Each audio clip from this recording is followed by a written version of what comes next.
ગુજરાતમાં છેલ્લા ઘણા સમયથી કોળી સમાજ ખૂબ જ એક્ટિવ મોડમાં જોવા મળી રહ્યો છે। જો કોળી સમાજ સાથે કોઈ અન્યાય થતો હોય તો અવારનવાર તે લોકોનો અવાજ ઉઠાવવામાં આવી રહ્યો છે। ખાસ કરીને ગુજરાતમાં અત્યારે હાલ અનામતનો જે મુદ્દો છે તે પણ ક્યાંક ચર્ચાનું કારણ બન્યું છે અને કોળી સમાજ દ્વારા ફરી એક વખત અનામતને લઈને જ એક પત્ર લખવામાં આવ્યો છે અને ખાસ કરીને આ પત્ર ગુજરાતના મુખ્યમંત્રી ભૂપેન્દ્ર પટેલ અને ભારતના વડાપ્રધાન એટલે કે નરેન્દ્ર મોદીને પણ લખવામાં આવ્યો છે। શું છે સમગ્ર વિષય જોઈશું આજના વિડીયોમાં। નમસ્કાર, હું હંસિની અને તમે જોઈ રહ્યા છો નિર્ભય ન્યૂઝ।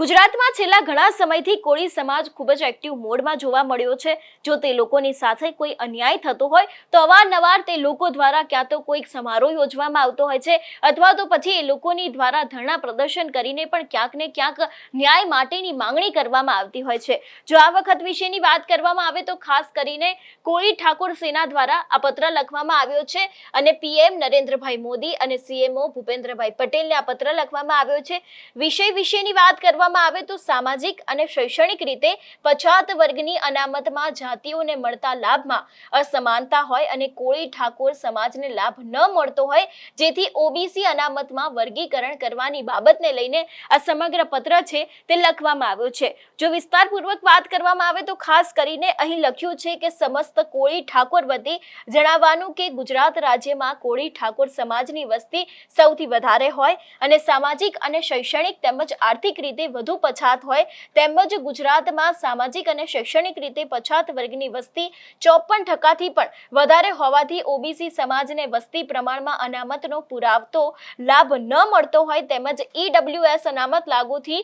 ઓબીસી સમાજમાં કોળી ઠાકોર સમાજને ખૂબ જ અન્યાય થઈ રહ્યો છે। તેમજ અન્ય રાજ્યો બિહાર તે બાદ ઠાકોર ફોર્મ્યુલા ઓરિસ્સા, મહારાષ્ટ્ર, તમિલનાડુ, હરિયાણા વગેરે રાજ્યોમાં ઓબીસી અનામતમાં બે ભાગમાં અનામતનું વર્ગીકરણ કરવામાં આવેલ છે। તેમજ ગુજરાતમાં અન્ય સમાજની માત્ર 10% વસ્તી હોવા છતાં તેમને સવર્ણ સમાજને 10% અનામત આપ્યું, એટલે કે વસ્તીના પ્રમાણમાં સમાજને 100% અનામત મળે છે। આમ કોળી ઠાકોર સમાજની વસ્તી ગુજરાતમાં સૌથી વધારે હોય અને ઓબીસી સમાજના યુવાનો મજૂરી કરીને સરકાર ભરતીની તૈયારી કરે છે અને રાત દિવસ વાંચન કરવાથી પણ સફળતા મળતી નથી, કારણ કે ઓબીસી સમાજની વસ્તી 54% વધારે હોય, તેથી સામાજિક અને શૈક્ષણિક રીતે પછાત વર્ગના 27% અનામતમાંથી વસ્તીના ધોરણે અનામત વધારવામાં આવે અને તેમાંથી કોળી ઠાકોર સમાજને બંધારણના અનુચ્છેદ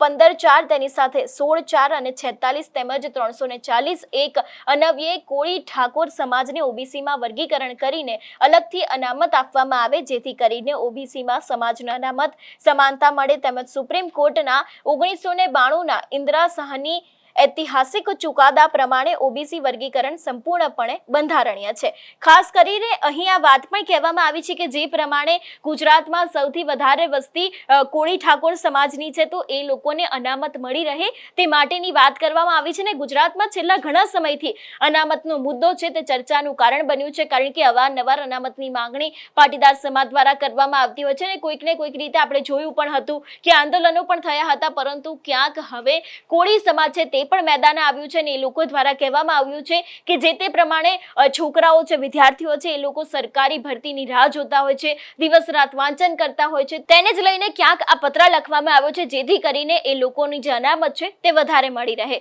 જો એ પછીની વાત કરવામાં આવે તો ખાસ કરીને અહીં પણ લખવામાં આવ્યું છે કે જેથી આપ સાહેબ શ્રી ગુજરાતના મુખ્યમંત્રી સાહેબ તેમજ વડાપ્રધાન સાહેબને ઓબીસી અનામતનું વર્ગીકરણ કરવામાં આવે અને તેમાંથી કોળી ઠાકોર સમાજ તેમજ વિકાસથી વંચિત સમુદાયને અલગથી આરક્ષણ આપવામાં આવે તે બાબતની આગળ યોગ્ય ઘટિત કાર્યવાહી કરવામાં આવે। એટલે જે પ્રમાણે અત્યારે હાલ તેમના દ્વારા એવું કહેવામાં આવ્યું છે કે ઓબીસીની જે અનામત છે એમાં વર્ગીકરણ કરવામાં આવે, કારણ કે ઘણા બધા વિદ્યાર્થીઓ એવા છે જે લોકોને આ વિષયનો લાભ મળતો નથી। એટલે ખાસ કરીને આની રજૂઆત ગુજરાતના મુખ્યમંત્રી ભૂપેન્દ્ર પટેલને અને વડાપ્રધાન નરેન્દ્ર મોદીને પણ કરવામાં આવી છે કે ગુજરાતમાં જે પ્રમાણે વસ્તીમાં ઓબીસી વસ્તીમાં વધારો છે એ લોકોના અનામતમાં હવે વર્ગીકરણ લાવવું ખૂબ જરૂરી છે। તમારું શું માનવું છે આ વિષયને લઈને અમને કમેન્ટ કરીને ચોક્કસથી જણાવજો। તેની સાથે જ અમારી ચેનલ નિર્ભય ન્યૂઝને લાઇક, શેર અને સબસ્ક્રાઇબ કરવાનું ભૂલશો નહીં। નમસ્કાર।